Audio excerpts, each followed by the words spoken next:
कल अपन ने ये न्यूमेरिकल जरूर करा था, आपको याद हो, शेयर फोर्स और बेंडिंग मोमेंट का। तो अब अपन नया न्यूमेरिकल करने जा रहे हैं और मैं आपको दिखाने वाला हूँ वो नया न्यूमेरिकल, ये वाला नहीं, ठीक है। तो पॉज कर देता हूँ और क्वेश्चन लिख देता हूँ आपके लिए, फिर उसको सॉल्व करेंगे। आज अपन करेंगे यूनिफॉर्मली डिस्ट्रीब्यूटेड लोड का। तो ये अपने पास क्वेश्चन है, इसके अंदर ये यूनिफॉर्मली डिस्ट्रीब्यूटेड लोड दे रखा है 1 किलो न्यूटन पर मीटर रन, और ये कर रहा है 1.5 मीटर, और इसकी जो कैंटिलीवर की जो लेंथ है वो है 2 मीटर। तो अब इसे सॉल्व करने के लिए सबसे पहले देखो, शेयर फोर्स के लिए तो मैंने आपको बताया था वो एरो, जो आप हमेशा याद रखना है आपको, इस तरह के एरो, तो आपको याद हो गए होंगे ये एरो। और मैंने फर्स्ट वीडियो में आपको एक चीज़ बताई थी कि जब भी यूनिफॉर्मली डिस्ट्रीब्यूटेड लोड आ जाता है तो अपन को क्या करना होता है, इसको बनाना होता है पॉइंट लोड। ये बात तो आपको हमेशा याद रखनी ही है।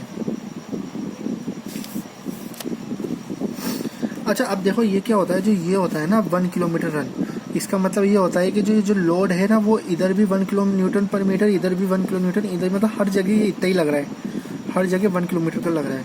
अब देखो अपन इसको सॉल्व करते हैं। सॉल्व करने के लिए कुछ नहीं, सबसे पहले वो अपने दिमाग में एरो बिठा लीजिए। एरो पता ही है आपको, एरो कैसे, ये अपवर्ड डाउनवर्ड, ये डाउनवर्ड, ये अपवर्ड, एक अपवर्ड करो फिर उसका रिवर्स बना दो, फिर उसका मिरर बना दो। अब अपन ने सबसे पहले देखो क्या करना होगा, यूनिफॉर्मली डिस्ट्रीब्यूटेड लोड है, अगर 1 को आप 1.5 से मल्टीप्लाई कर दो, ठीक है, 1 को 1.5 से मल्टीप्लाई कर दो तो ये पॉइंट लोड बन जाएगा। ये रफ में लिख लेना थोड़ा, देखो मैं आपको क्या ट्रिक से सिखा रहा हूँ सब कुछ। तो जो आंसर निकालना ना आपको, मतलब आप कंपटीशन एग्ज़ाम में भी दोगे या फिर कोई भी इंजीनियरिंग का पेपर दोगे तो क्या आप एक्स वाले से निकाल सकते हो, वो ठीक है, लेकिन वो क्या लॉन्ग मेथड है। अपन को फाइनली क्या शेयर फोर्स और बेंडिंग मोमेंट डायग्राम बनाना पड़ता है, ठीक है। तो देखो सबसे पहले 1.5 को 1 से मल्टीप्लाई कर देंगे, 1 पॉइंट लोड बना देते हैं अपन एक बार, है ना। पॉइंट लोड बनाते हैं, 1 को मल्टीप्लाई करते हैं 1.5 से, तो ये हो गया 1.5 मीटर। अब 1.5 किलो न्यूटन हो गया। अब आप खुद लॉजिक लगाओ, क्योंकि इसकी यूनिट थी किलो न्यूटन पर मीटर और इसकी थी मीटर, तो मीटर से मीटर कट गया तो 1.5 किलो न्यूटन। और 1.5 किलो न्यूटन देखो, ऊपर वाले अपन क्वेश्चन कर रहे थे जब न्यूटन आ रहा था, इसमें मीटर कोई नहीं आ रहा था, तो मतलब अपना पॉइंट लोड बन चुका है, ठीक है। अब ये जो पॉइंट लोड है ना, ये आ गया सेंटर पे, तो इसलिए मैंने ये डायग्राम बनाया था आपको समझाने के लिए कि जो पॉइंट लोड, ये जो यूडीएल था ना, वो यूडीएल ना रह के ये इस जगह 1.5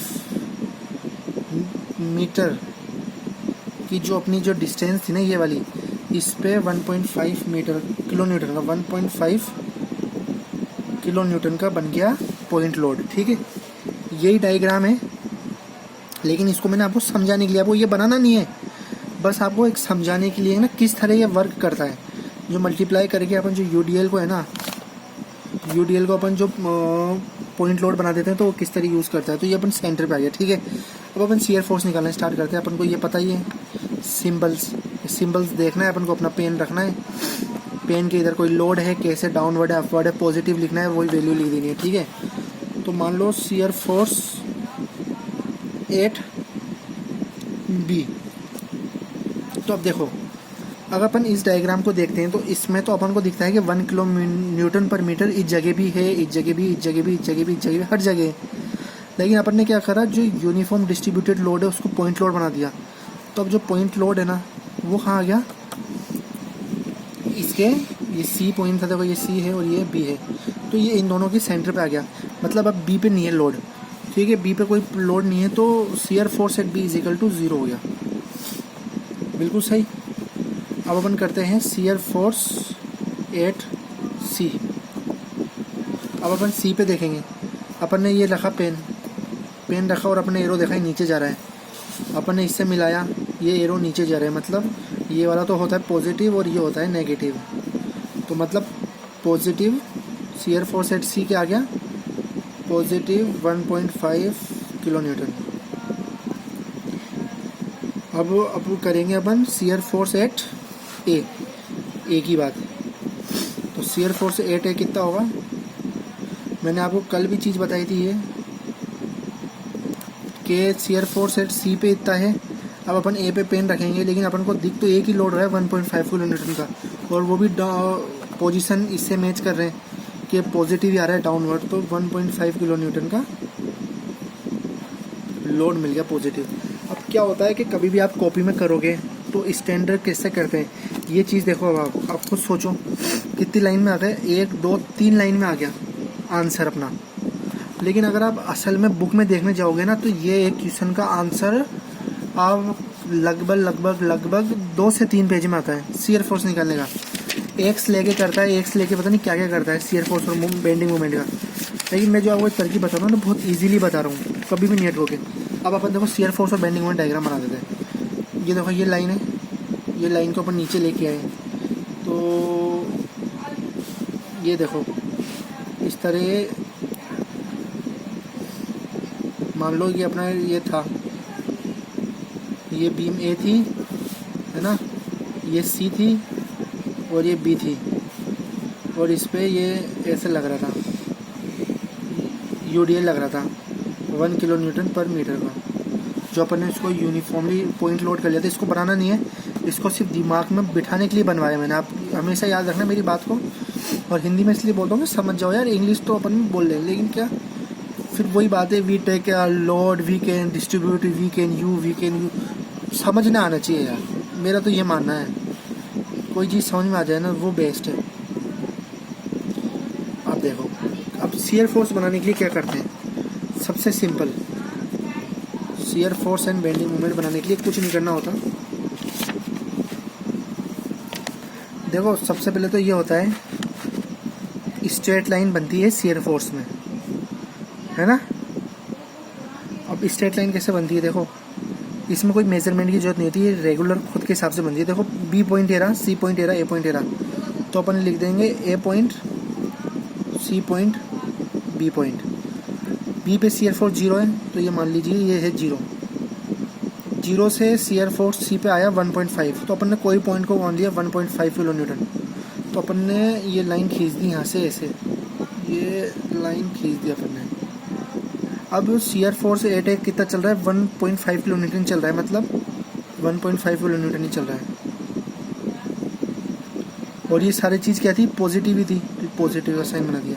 तो ये जो आपका बन गया ना, ये चीज़ आपकी बन गई क्या, शियर फोर्स डायग्राम, और कुछ भी नहीं है भाई। अच्छा कल मैंने जो क्वेश्चन करवाया था उसमें शायद शियर फोर्स और बेंडिंग मोमेंट का डायग्राम बनाना रह गया होगा, तो वो भी बना लेंगे। शायद ये वाला जो क्वेश्चन था ना, इस वाले क्वेश्चन में रह गया होगा, वो अपन ने शियर फोर्स और बेंडिंग मोमेंट निकाल लिया था, लेकिन उसका डायग्राम नहीं बनाया, तो उसका डायग्राम आज बना लेंगे अपन, उसकी कोई बड़ी बात नहीं है।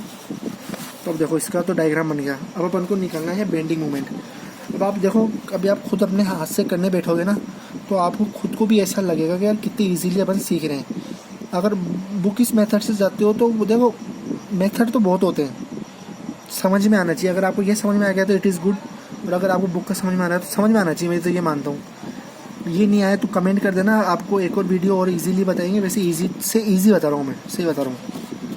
अब आपको करते हैं अपन क्या, मोमेंट।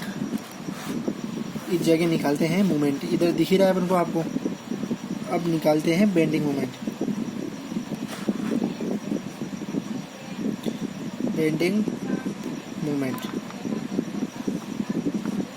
बेंडिंग मोमेंट में सबसे पहले मैंने आपको इसका भी साइन कन्वेंशन बताए थे कि अगर बीम ऐसी दिख रही है आपको, सैगिंग होती हुई या हॉगिंग होती हुई, ये चीज़ होती है पॉजिटिव और ये चीज़ होती है नेगेटिव। ये आपको साइन कन्वेंशन वाली वीडियो में मैंने बताए थे, क्योंकि वो मेन है। वो चीज़ आ गई तो सब कुछ आ गया, और वो चीज़ नहीं आई तो कुछ भी नहीं आया होगा। तो अब अपन करते हैं बेंडिंग मोमेंट निकालना। अब देखो मैं एक वीडियो और बनाऊंगा जिसमें आपको ना एक्स से निकालना सिखाऊंगा। तो बुक है ना एक्स से ले लेके कैसे निकालती है, लेकिन अभी एक्स से नहीं, अभी सिर्फ सिंपल लेके बताते हैं। अपन किधर की ओर चलते हुए आ रहे हैं, अपन चलते हुए आ रहे हैं कि अपन यहाँ से चलते हुए आ रहे हैं और एक ही तरफ, ठीक है। तो अपन निकालते हैं बेंडिंग मोमेंट एट बी। तो अब देखो सबसे पहले अपन ने क्या करा, जो इस यूडीएल था इसको पॉइंट लोड अपने मन में बना लिया करो एक तो मैंने आपको चलो लिख के बता दिया, करके बता दिया, लेकिन आगे से क्या ये मन में ही बना लेना जिससे आपको पता रहे। ये चीज़ है ना, ये देखो मैं लाल लाइन करता हूँ, ये मुझे मन में बन जानी चाहिए। बस करना क्या होता है, UDL को उस डिस्टेंस से मल्टीप्लाई कर देते हैं तो पॉइंट लोड बन जाती है उसके सेंटर पे। ये कोई नहीं बताता, ये मैं बता रहा हूँ आपको, ये सही बात है। ठीक है, तो अब अपन इसको देख के बनाते हैं एक बार और फिर इसको समझेंगे। तो मतलब bending moment at B, bending moment at B पे देखते हैं। बी पे खड़े हुए, कोई फोर्स लग नहीं रहा और कोई डिस्टेंस है नहीं। ठीक है, तो bending moment at B is equal to आ गया 0। ठीक है, अब अपन करते हैं बेंडिंग मोमेंट एट सी। तो आप सी देखो, बी पे तो कुछ था नहीं और सी पॉइंट अपना ये रहा। अब सी पे देखो किस तरह घूम रही है, इस तरह घूम रही है बीम नीचे की तरफ, एरो नीचे की तरफ है। सी पॉइंट पे देख रहे हैं तो 1.5 किलो न्यूटन मल्टीप्लाई 1.5 का आधा। इसलिए कभी भी अगर आपने शियर फोर्स पढ़ा होगा तो आपने देखा होगा कि W इंटू एल बाई 2 क्यों होता है। कभी आपने देखा होगा कि कभी भी अगर अपन UDL की बात करते हैं ना, तो W इंटू एल बाई 2 क्यों करते हैं। तो लॉजिक देखो, आपको इससे ये चीज़ भी समझ में आ जाएगी अब कि W load into L by 2, मतलब अपन आधी लेंथ की बात कर रहे हैं, समझ रहे हो। W इंटू एल बाई 2 क्यों करते हैं, तो W मतलब 1.5 माइनस का इंटू लेंथ कितनी है 1.5 का आधा, मतलब 1.5/2। तो अब इसको सोल्व करते हैं। अभी पता लग गया ना मोमेंट कैसे निकला। 1.5 मल्टीप्लाई 1.5 डिवाइडेड बाई 2, तो ये आएगा मेरे हिसाब से मोमेंट एट सी आ गया माइनस का 1.125। अच्छा, इसकी यूनिट कितनी होती है, इसकी यूनिट होती है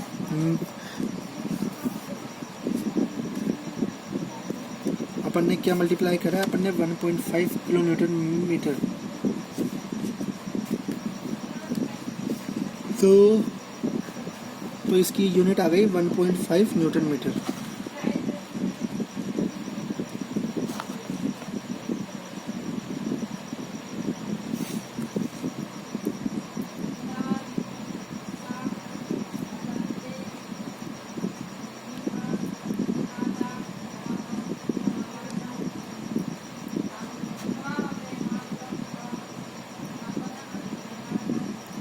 अब अपन ऐसे ही करते हैं moment at A. Moment at A के लिए क्या है 1.5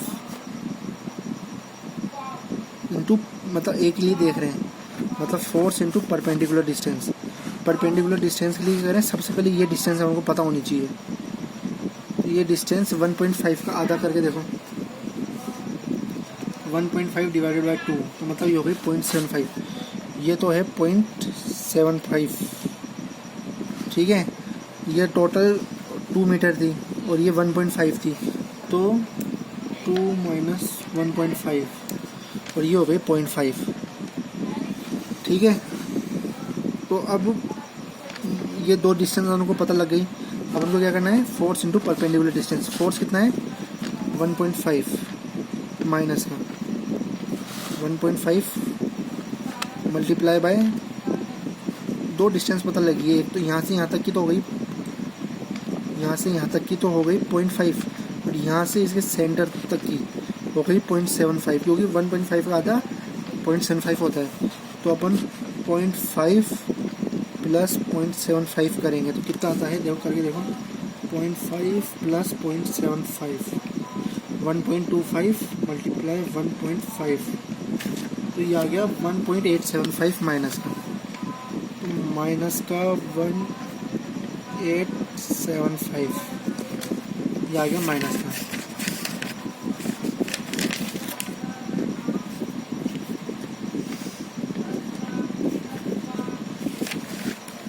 ठीक है, अपन ने ये चीज़ निकाल ली। अब अपन को क्या करना है, कैलकुलेटर में चेक करने गया था मैं एक बार। अब अपन ने ये निकाल ली। इसके बाद अपन को क्या करना है, बेंडिंग मोमेंट डायग्राम बनाना है। अब एक बार मेरे को ये देखना था कि किलो न्यूटन में आएगा कि न्यूटन में आएगा। तो यार मुझे फोर्स तो अपन को किलो न्यूटन में दे रखा है, तो मेरे हिसाब से किलो न्यूटन मीटर में ही आएगी सारी यूनिट। ठीक है, तो अपन अब इसको क्या बनाना है, बेंडिंग मोमेंट डायग्राम। मतलब अपन ने जो ये बनाया था ना, इसके नीचे एक और लाइन आएगी ऐसे। ठीक है, तो अब ए, सी और बी। अब एक पॉइंट जरूर लिखना है कि कभी भी आपके पास यूनिफॉर्मली डिस्ट्रीब्यूटेड लोड आता है ना, तो उसकी जो लाइन बनती है ना, वो लाइन बनती है इस तरह, थोड़ी टिल्ट हो गए यूँ। ये पेरा बोला बनती है। तो क्या जो ये यूनिफॉर्म डिस्ट्रीब्यूटेड लोड होता है ना, वो तो बनता है पैराबोला। और जो सिंपली कुछ भी नहीं है, मतलब जिसके अंदर पॉइंट लोड की बात चल रही है, तो वो बनता है स्ट्रेट लाइन। लेकिन अब आपके बहुत सवाल आ रहा होगा कि अपन ने इसको सोल्व करा है पॉइंट लोड मान के, तो अपन ने इसको पैराबोला क्यों बनाया। सही बात है, देखो ऐसा है कि कभी भी अगर आप सोल्व करते हो ना, तो उसको आप पॉइंट लोड ही मानते हो। तो आप यूनिफॉर्म डिस्ट्रीब्यूटेड लोड को पॉइंट लोड ही कर देते हो, चाहे से आप जाने अनजाने में एक्स लेके करते हो। जब भी आप एक बार देखना, जो आप एक्स की वैल्यू लेते हो ना, तो वो जब आता है ना डब्ल्यू इंटू एक्स, फिर इंटू एक्स बाई 2, ये क्या चीज़ आती है। अब लगाओ लॉजिक, कभी भी आप एक्स ले करते हो ना, तो आप ये लिखते हो डब्ल्यू इंटू एक्स मतलब जो अपन ने ये करा था डब्ल्यू इंटू एल, ये डब्ल्यू इंटू एल। तो डब्ल्यू इंटू एल से तो ये हो गया पॉइंट लोड, और फिर उसके बाद एक्स बाई 2, ये एल बाई 2। तो आप मानो नहीं मानो, ये जो बेस्ट मेथड है, ये देखो इतने से के अंदर सोल्व हो जाता है।